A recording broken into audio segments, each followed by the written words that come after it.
Hey, what's going on, guys? Swade here. Just wanted to bring you another quick video, more of a commentary video. No gameplay really, maybe some clips, but nothing, not like a full gameplay. I know I've been doing that quite a bit, and I wanted to change it up a little bit. So over the past, I don't know, a couple months, I've been investing a ton of time, actually all of my gaming time, into Warzone.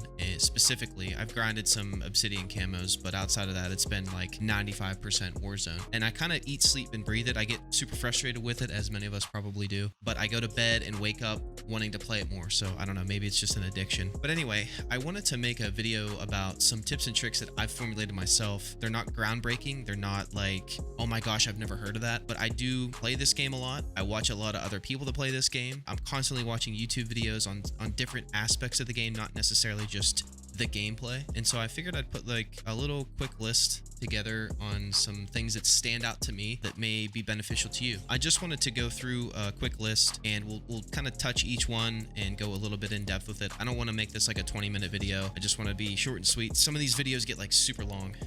They don't need to be. Anyway, so the 4 topics that I wanted to talk about was number 1, graphic settings. There's a gajillion graphic settings out there. Everybody has their own version of graphic settings. I'll show my graphic settings. I'll just run through them really quick. And then I have 2 other sources that I've gotten my graphic settings from. So if we just run through this really quick. Okay, so this is all typical stuff. I'm 240 hertz, 2080 Ti, 100 render resolution, and I'm just going to scroll through this. You guys can pause it. We don't really need to go in depth on any of these. If somebody has a question about one of them, let me know in the comments, but this is pretty standard for everybody. So the other graphic setting piece that I had picked up on was from one of my good friends. Sent me this link right whenever the game first dropped, and it goes through each individual like display mode, monitor, adapter, refresh rate. Goes through each one and kind of gives an explanation as to what it does to your system. Does it increase FPS? Does it decrease? And by how much? We don't have to go through this again line by line. I'll link it in the description, but this is something if you're looking for something a little bit more appealing to the eye. It's not this has anti-aliasing up quite a bit. It's not as rigid and kind of like sharp, but it might be something that you would benefit from. So I just wanted to touch on that. And then the last piece is actually from NVIDIA. NVIDIA released like an article or some settings that they suggest using for Warzone specifically. So here's NVIDIA's version of what they suggest the settings be for Warzone. And their whole motto is frames win games. And so I've tried this out.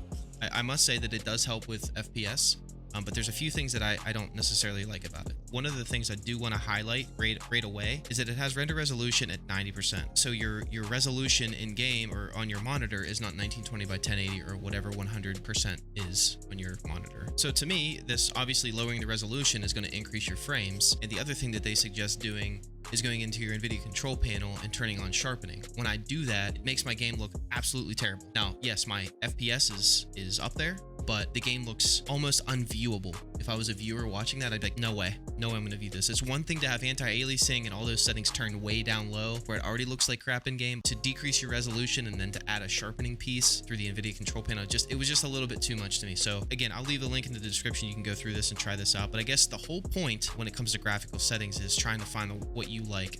For me, being a try-hard gamer, I'd rather have high FPS and the game look kind of shitty as opposed to having 100 frames and having the game look glorious. That's just me, and that's maybe step 1 to improving your gameplay, because I do agree that I think frames do win games. That's just me. Maybe it's a mental thing. Maybe it's placebo. You can give my settings a try. You can give the best settings for Call of Duty, the gaming scan article. You can give those settings a try, or you can give the NVIDIA settings a try and see what happens. All right, so the next step to this, or part 2 of this video, is sensitivity. There's a gajillion videos out there on how to find the right sensitivity. I don't really agree with any of them. I mean, there's people that like rulers and shit, and they go on their mouse pad and they say, okay, well, a 180 is 6 inches, so you take this times this. And I do like that there's a kind of like a mathematical process behind it, but you can't really apply that from game to game to game. At least for me, I can't do that. In CSGO, I like to run a super low sense. In Warzone, I run a little bit of a higher sense. Valorant, I'm a little bit of a higher sense. PUBG, I like to run, that's probably the highest sense that I have. The whole point of sensitivity is just finding something you're comfortable with. So I don't want to like get off on this tangent about like trying to find, you got to do this to find the right setting. I don't know what the right setting is for you. So honestly, it's trial and error. Just jump into a game, try different senses. That's what I did. I jumped in at 400 DPI and I tried 15 cents. Tried it out for a couple games. Did I like it? No, not really. But as it relates to Warzone, I think that the looting, I've tried lower senses, which obviously will help with aiming a lot for me. But for looting, man, I was getting like a workout with like the amount of like arm movement I needed just to run around and loot. It was like a pain in the ass. So I had to try to find the middle ground. Where can I sacrifice a little bit of my aim to loot quicker? Because I think that is important in this game, especially late game. You got to loot up real quick. You just got back from the gulag. You know, you can't be in there flicking around and shit trying to get the right loot or whatever. So you know, I think that's you know, that's kind of an important like middle ground you have to find. And then the other thing too for me is buys, like buy stations, right? Let's say your teammates died in the gulag, you gotta buy them back, and you're kind of driving through somewhere. You know, 400 DPI for me was too low because I'm over here like, you know, slam my hand up and down just to get him, you know, bought, or I gotta buy a quick UAV or something. And for me, just making that bump from 400 to 800 DPI, lowering my sensitivity a little bit in game, it really kind of helped me be a lot quicker and a lot more comfortable, a lot more fluid. But it's just something to consider. I mean, there's other little nuances in the game that I think that you could focus on to help you be more efficient in game.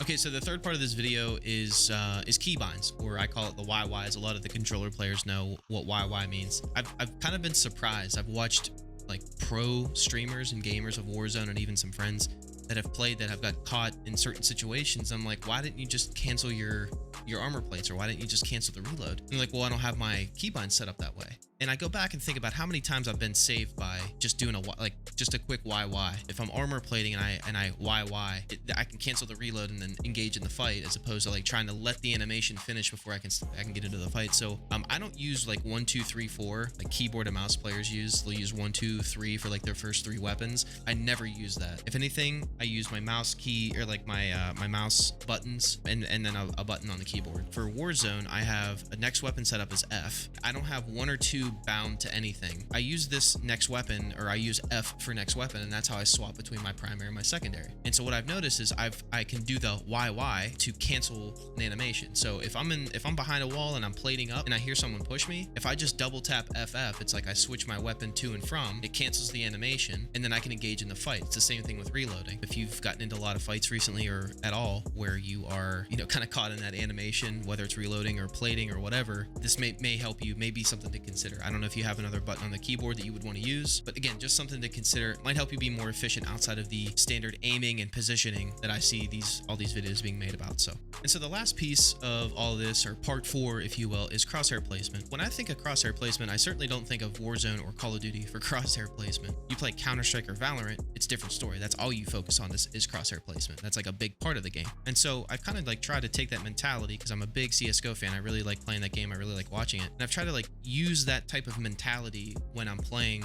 I'm gonna throw up some clips just to show off a little bit of my sniping montage. What I like to do is utilize the crosshair that the game gives me to try to be in the best position, or anticipate someone before they get there. So if we're shooting at a team up on a hill, before I ADS in, I want to get my crosshair in the general vicinity, and then ADS in, especially with sniper rifles. So I think that utilizing your crosshair placement is really something that no one really thinks about in this game. I think that that's something that's not really considered much, and honestly for me it wasn't considered much at all before this. But again, it's just something that I think might be beneficial for somebody that's watching this to pick up on and try.